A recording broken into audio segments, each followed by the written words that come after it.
السلام عليكم. قبل ما نبدأ ما تنسوش تصلوا على النبي وتشتركوا في القناة وتفعلوا جرس التنبيهات عشان يوصلكم اشعار باي وصفة انا بنزلها. ويلا بينا نبدأ واوريكم ازاي هنعمل مع بعض دلوقتي احلى كيكة شوكولاتة هتدوقوها في حياتكم. وطبعا مش هننسى ان احنا نحط لها صوص حلو كده خفيف ولذيذ كده. يلا بينا نبدأ واوريكم القمر ده هيتعمل ازاي. معانا بقى في بولة بيضتين بدرجة حرارة الغرفة طبعا، وربع كوباية زيت، وهكمل نص كوباية بقى بمعلقتين زبدة، يعني كوباية، نص كوباية زيت على سمنة، نص كوباية زيت على سمنة اللي انتوا عايزينه.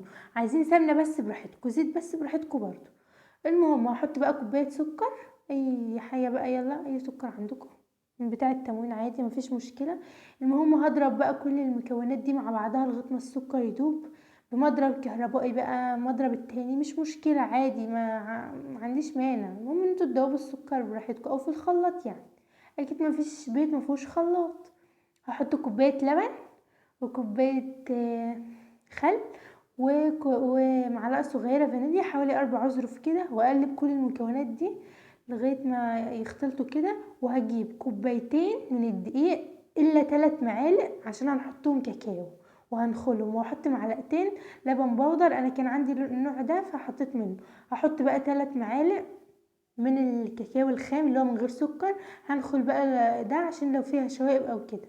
هحط معلقة صغيرة من البيكنج باودر ومعلقة صغيرة محسن كيك، وهضرب بقى كل المكونات دي بقى لغاية ما تبقى حلوة كده وكل المكونات تختلط مع بعضها كده. وبس هحط بقى ربع معلقة صغيرة من الملح رشة كده عشان تظبط القوام حلو قوي، واضرب بقى كل المكونات دي. وبقى تعالوا بقى هنا نجيب صينيتين، دول كانوا عندي، حبيت اعمل فيهم بصراحة. انتوا لو عندكم صينية كبيرة ممكن تحطوا فيها كل الخليط، انما انا هقسم الخليط ده على الصينيتين. المهم دهنتهم زيت ونزلت فيهم كده، نزلت في دي الخليط كده، هديها خبطتين كده عشان لو الخليط فيه هوا كده عشان ما يعملش فراغات في الكيك. والصينيه التانية برضو هعمل فيها نفس اللي انا عملته في الصينيه الاولانيه، وهدي خبطتين برضو. هدخلهم فرن ساخن مسبقا على درجه حراره 180، رف اوسط، فرن شغال من فوق وتحت. قعدوا في الفرن بالظبط 30 دقيقه. المهم بقى، يعني عايزه اقول لكم حاجه حصلت، انا كنت بقول مش هقول لكم بس مش مشكله، انتوا يعني عادي حبايبي فهقول لكم. الكيكه التانية اتحرقت مني، اصلا انا دخلت دي لوحدها والتانية دخلتها لوحدها، فالتانية نسيتها في الفرن فاتحرقت مني بقى، يعني مش مشكله، يعني ما علينا. المهم دي شايفين طلعت حلوه قوي ازاي. انا اختبرتها بخلة اسنان، خلة الاسنان تختبروها فيها كده، تحطوا فيها خلة اسنان كده وتغرزوها للاخر كده. لو خلة الاسنان طلعت نظيفة ده معناه ان الكيكة استوت ومية مية، طلعت بالجمال ده. المهم قلبناها. هعمل بقى صوص القمر ده، معلقتين كريم شانتيه اللي هو بسكر، اي نوع كريم شانتيه عندكم. حطيت نص كوبايه، ربع كوبايه لبن، واي شوكولاته بقى ممكن تسيحوها او تنعموها زي ما انتوا شايفين كده، بس سيحوها افضل. المهم هنجيب المضرب بتاعنا ونضرب بيه كده. لو مفيش مضرب اضربوه في الخلاط، انا كده كده ده صوص عايزاه يكون سايل خفيف كده مش تقيل، فاهميني.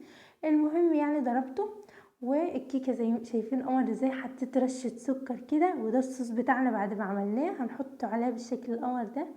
بجد شايفين الحلاوه، والله ده اللي طلع معايا بجد. اتمنى تجربوها، يعني هي سهله ما فيهاش اي حاجه، يعني بيضتين، كوبايتين دقيق، كوبايه لبن، حاجات يعني بسيطه كده، شكليات. المهم انتوا تجربوها حلوه قوي قوي قوي. عايزه اقول لكم اكتر حاجه عجبتني، خفيفه شبه التوينكيز اللي هو بالشوكولاته، والله حلوه قوي. بما اننا عاملين مقاطعه، يعني مش عارفه هو في المقاطعه ولا لا، بس يعني جربوها حلوه قوي والله. ولو انتوا وصلتوا بالفيديو لغايه هنا احب اشكركم طبعا ان انتوا كملتوا الفيديو معايا للاخر، وما تنسوش تدعوا لاخواتنا في فلسطين وتدعموا المقاطعه.